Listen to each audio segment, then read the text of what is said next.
इसके बाद ये जो जब यहाँ से हम यहाँ पे ये स्टार्ट एक्टिविटी फॉर रिज़ल्ट आएगा तो ये कॉल करेगा इस फंक्शन को, ठीक है। ये ऑटोमेटिकली इस फंक्शन को कॉल करता है। तो ये अब हम ये जो इंटेंट डाटा है, ठीक है, यानी कि इंटेंट डाटा से मुराद है कि सॉरी, अगर हम इस पे जाके लॉगिन पे क्लिक करते हैं, लॉग आउट हो गए थे हम, तो क्या करें, a@gmail.com और ये है पासवर्ड उसका, ठीक है। तो ये बायर था। तो अब अगर हम ऐड प्रॉपर्टी में जाके अब हम इमेज पे अगर क्लिक करते हैं तो ये जो नई एक्टिविटी खुली है, ठीक है, वो है, ठीक है, ऑन एक्टिविटी रिजल्ट। और जो डाटा हम ले रहे हैं, यानी कि ये इमेज हमने ली तो वो इसमें आ रहा है, ठीक है, इस डाटा में आ रहा है। तो ये जो डाटा है, ठीक है, उसमें अब ये हमने ले लिया इस फंक्शन के ज़रिए।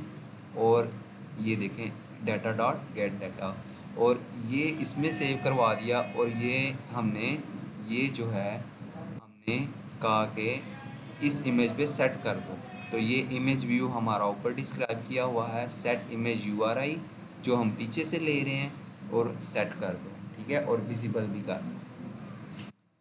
ये इमेज 1 के लिए, ठीक है, और ये इमेज 2 के लिए।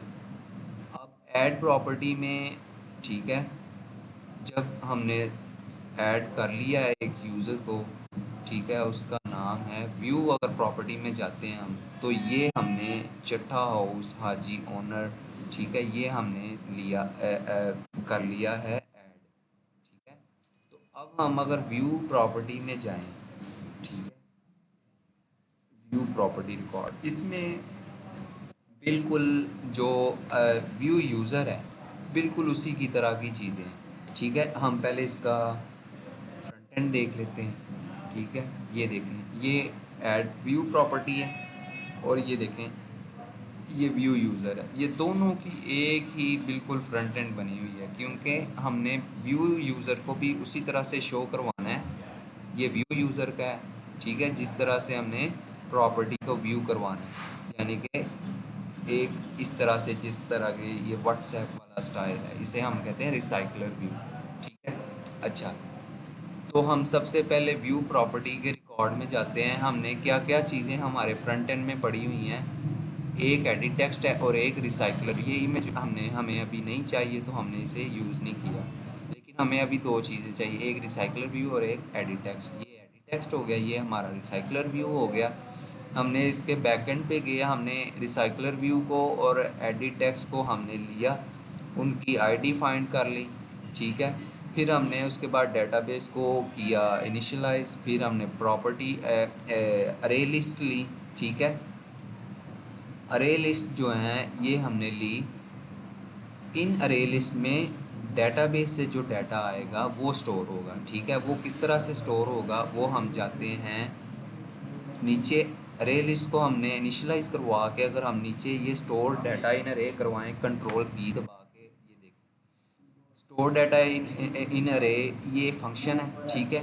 ये क्या कर रहा है, कर्सर टाइप का हमने यहाँ पे एक इंस्टेंस लिया है, ठीक है, और डाटा कंट्रोल बी दबा के हम डाटाबेस की क्लास में आए। ऑल डाटा जो है ये क्या कर रहा है, ये फंक्शन क्या कर रहा है, कर्सर में इस डाटा स्टोर करवा रहा है प्रॉपर्टी टेबल का स्टैरिक, यानी कि जितना भी प्रॉपर्टी के टेबल में डाटा है वो इस कर्सर में स्टोर करवा दो, और कर्सर क्या करेगा, रिटर्न कर दो, यानी कि ये रिटर्न कर रहा है डाटा, ठीक है। इसमें आ गया वो सारा डाटा।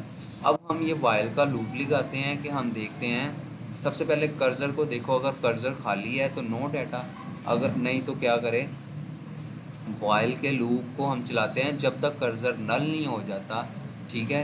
प्रॉपर्टी ये अरे ऊपर डिस्क्राइब की हुई है, ठीक है, ये वाली सारी अरेज, ठीक है। तो क्या करें, इन अरेज में ऐड कर दो कॉलम 1, ठीक है, कॉलम 2 0 2 1 3, ठीक है। इस तरह से ये सारे कॉलम्स इन अरेज में ऐड कर दो, ठीक है। और इमेज भी ज़ाहिर है इनमें ऐड कर दो। और फिर क्या करो, बिट मैप, यानी कि ये इमेज को कन्वर्ट कर रहा है, ये जो इमेज आ रहा है पीछे बाइट की फॉर्म में आ रहा है हमें, हम बाइट की फॉर्म में इमेज सेव करवाते हैं और बाइट की फॉर्म में फैच करते हैं इमेज, वैसे हम इमेज को फैच नहीं कर सकते। ठीक है, तो जो भी इमेज आ रहा है हम उसको पहले बिट मैप में कन्वर्ट करते हैं। ठीक है, ये बिट मैप की बाइट्स की कन्वर्जन है बिट मैप में, सिर्फ ये वाली लाइन। और फिर क्या करें, जो भी इमेज है उसे सेट कर दें, ये जो मैंने की हुई है, कमेंट की हुई है ये वाली लाइन। ठीक है, उसके बाद हम प्रॉपर्टी व्यू में दे जाना चाहते हैं कि हम प्रॉपर्टी व्यू, ठीक है, ये हम प्रॉपर्टी व्यू में। तो अब हम प्रॉपर्टी व्यू में यहाँ पे अगर आएँ तो हम देखते हैं कि व्यू प्रॉपर्टी, ये सॉरी ये नहीं, व्यू प्रॉपर्टीज़। ठीक है, ये हमें जिस फॉर्म में शो हो रहा है रिसाइकलर व्यू की फॉर्म में, हम उसमें जाते हैं। तो सबसे पहले हम इसके ऊपर में जो भी डाटा हमें मिल रहा है हम उनको इन अरेज में स्टोर करवा रहे हैं और इन अरेज को हम भेज रहे हैं आगे। ठीक है, ये इन अरेज में जो डाटा स्टोर हुआ है ये वाली, उसको हम प्रॉपर्टी अडॉप्टर में भेज रहे हैं। ठीक है, प्रॉपर्टी अडॉप्टर। तो प्रॉपर्टी अडॉप्टर कंट्रोल बी दबाते हैं, ये प्रॉपर्टी अडॉप्टर की क्लास खुल गई। ये इसका कंस्ट्रक्टर है। प्रॉपर्टी अडॉप्टर में 3 इसके अपनी फंक्शंस होते हैं। ठीक है, एक होता है ऑन क्रिएट व्यू होल्डर, एक ऑन पॉइंट व्यू होल्डर और एक on item gate item count. तो हमने प्रॉपर्टी अडॉप्टर की क्लास ली, उसको रिसाइकलर व्यू से एक्सटेंड किया। इसमें ये प्रॉपर्टी अडॉप्टर का अपना नाम है और ये इसमें प्रॉपर्टी व्यू होल्डर, ये इसमें हमने एक और क्लास जो है ये बनाई है, ये नीचे है, ये वाली देखें, क्लास प्रॉपर्टी व्यू होल्डर, ये वाली। ठीक है, तो ये क्या कर रही है, रिसाइकलर व्यू को एक्सटेंड करके इसको अडॉप्ट कर रही है, ये वाली क्लास को अडॉप्ट कर रही है। अच्छा, इसका एक कंस्ट्रक्टर है अपना जो कि पीछे से डाटा ले रहा है, यहाँ से ये वाला डाटा ले रहा है जो कि इन अरेज में स्टोर हुआ है यहाँ से। ठीक है, यहाँ से। ठीक है, तो अब यहाँ पे ये डाटा स्टोर हो गया। ठीक है, ये इन अरे लिस्ट में जो ये पीछे से डाटा आया इन अरे लिस्ट में स्टोर हो गया। अब क्या कर रहा है, ओन क्रिएट का फंक्शन कॉल होता है। तो ओन क्रिएट जो है ना, वो प्रॉपर्टी को अब ये प्रॉपर्टी व्यू होल्डर इस क्लॉज को फील करता है। ठीक है, यानी कि इन्फ्लेट करता है। इन्फ्लेट मीन्स फील करना। ठीक है, ये जो लेआउट इन्फ्लेटर है ये इस प्रॉपर्टी को फील कर रहा है और क्या करता है कि फिर ये जो ओन बाइंड व्यू होल्डर है ये इस प्रॉपर्टी व्यू होल्डर को क्या कर रहा है, बाइंड कर रहा है। तो सबसे पहले अगर हम देखें इस क्लास में, ये हमने टेक्स्ट व्यू लिए हुए हैं, ये कॉन्स्टेंट लिए, ये इमेज व्यू। ठीक है, हमने पहले, मैं इसमें जाता हूँ कंट्रोल बी दबा के, ये देखें ये वही व्यू है जो कि यहाँ से व्यू प्रॉपर्टी में आते हैं। देखिए ये वही व्यू है। ठीक है, इसमें हमने ये टेक्स्ट व्यू लिए हुए हैं, ये देखें ये टेक्स्ट व्यूज़ हैं, ये इमेज है। ठीक है, तो हमने प्रॉपर्टी अडॉप्टर में ये जो हमने क्लास डिस्क्राइब की उसमें हमने इनको फाइंड व्यू बाय आईडी किया और हमने कहा कि ऑन क्रिएट का जो ये फंक्शन है ये इनको, ठीक है, यानी कि इसको फील कर रहा है, ये जो ब्लॉक है। तो फिर हम क्या करते हैं, जो भी डाटा आया इसमें इनमें वो हम सेट कर रहे हैं। देखें प्रॉपर्टी आईडी, ये वाला डाटा सेट कर दो टेक्स्ट व्यू की आईडी में जो कि ये है। ठीक है, ये टेक्स्ट व्यूज़ हैं और ये डाटा हमें पीछे से आ रहा है डेटाबेस से जो कि हम सेट कर रहे हैं।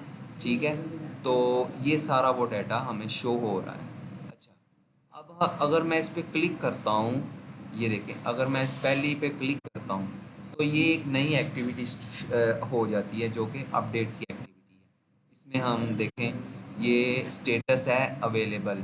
ठीक है, अगर मैं इस यहाँ पे नॉट अवेलेबल कर देता हूँ, अपडेट कर देता हूँ, तो वो क्या करेगा, नॉट अवेलेबल। ठीक है, और ये ऑटो रिफ्रेश हो रही है। अच्छा, तो मैं क्या कर रहा हूँ, जो भी डाटा है वो कॉन्टेक्स्ट मीन प्रॉपर्टी अडाप्टर की ये वाली जो क्लास है, यहाँ से अपडेट की एक्टिविटी में जाओ। जब मैं यहाँ पे क्लिक करता हूँ, ठीक है, तो वो अपडेट की एक्टिविटी में चला जाता है। तो इसको कह रहा है अब अपडेट की एक्टिविटी में जाओ और ये डाटा भी साथ लेके जाओ, ठीक है। ये वाला, ये आईडी नेम, ठीक है, पासवर्ड, ये वाली। तो मैं यहाँ से अपडेट की एक्टिविटी में गया, मैंने वहाँ पे एडिट टेक्स्ट लिए, यानी कि ये वाले 1 2 3 4 ये सारे एडिट टेक्स्ट, ठीक है, 5 ये एडिट टेक्स्ट लिए। फिर मैंने क्या किया कि उसमें इमेज भी, जो जो भी मुझे चाहिए था वो मैंने लिया। उसके बाद मैंने उनको इनिशियलाइज़ करवा दिया, फाइंड व्यू बाय आईडी। उसके बाद जो पीछे से डाटा आया मुझे प्रॉपर्टी अडाप्टर से, ये वाला, ठीक है, उसे मैंने किया कि वो डाटा सेट कर दो अपडेट में। यहाँ देखिए, ये आईडी नेम ओनर कॉन्टैक्ट जो है ये प्रॉपर्टी अडाप्टर में, ये देखें, ये नेम आईडी कॉन्टैक्ट साइज, ठीक है, ये वाले ये वो हैं।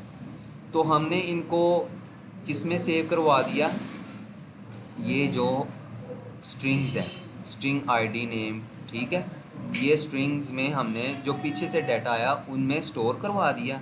और ये स्ट्रिंग में जो डाटा है वो हमने सेट कर दिया, जो हमने इसके ये अपडेट के जो मतलब के हैं, कंट्रोल की और फाइंड व्यू बाय आईडी, यहाँ पे कंट्रोल भी इनमें सेट कर दिया, ठीक है। अब ये जो अपडेट का जो, अगर मैं इस पर क्लिक करता हूँ, ये अपडेट का और ये अपडेट का देखें बिल्कुल वही फ्रंट एंड है, ठीक है। तो पीछे से जो डाटा आ रहा है वो आके पहले इन स्ट्रिंग्स में स्टोर होता है, फिर ये टेक्स्ट व्यूज़ हैं, यानी कि एडिट टेक्स्ट, इनमें स्टोर हो रहा है वो डाटा, ठीक है। और बाकी सब के लिए भी यही है, ठीक है। और अगर हम देखें इसमें आगे, अगर हम ऐड टेनेंट रिकॉर्ड देखें, बिल्कुल वही चीज़, लॉग इन साइन अप की तरह हम एडिट टेक्स्ट लेते हैं, ठीक है। और उसको हम, अगर हम यहाँ पे ASD को क्लिक करके एक्सेप्ट करते हैं तो ये गया डेटाबेस में। और अगर हम इसको व्यू टेनेंट करते हैं तो ये देखें ASD जो है मैंने सेलेक्ट किया था, बाकी मैंने कुछ भी नहीं था लिखा, तो वो भी आ गया। इसका सारा सबका अडाप्टर एक जैसा है। अडाप्टर किस किस चीज़ के बने हैं, ठीक है। सबसे पहले तो टेनेंट का अडाप्टर है, जो कि अभी मैंने आपको दिखाया है, ये देखें व्यू टेनेंट रिकॉर्ड, ये टेनेंट का अडाप्टर है, ठीक है। उसके बाद लोन का अडाप्टर है, जो लोन की डिटेल है वो देखी जा सकती है। एडमिन का अडाप्टर है, एडमिन का अडाप्टर वो वाला है जो कि ये वाला डैशबोर्ड में, ये एडमिन का अडाप्टर है, ठीक है, सारी उसकी स्पेल है। तो ये इसी तरह है, अगर कहीं से समझ नहीं आती तो आप दोबारा पूछ लें। प्रॉपर्टी का अडाप्टर जो है वो ये है कि अगर हम व्यू प्रॉपर्टी में जाएं, ठीक है, व्यू प्रॉपर्टी में ये प्रॉपर्टी का अडाप्टर है। ये सर्च बिल्कुल उसी तरह लगी हुई है जिस तरह के एडमिन के डैशबोर्ड में ये वाली सर्च लगी हुई है, ठीक है, LI, तो वो ये अली, ठीक है, ये अली के नाम से आ रहा है, ठीक है, ओके।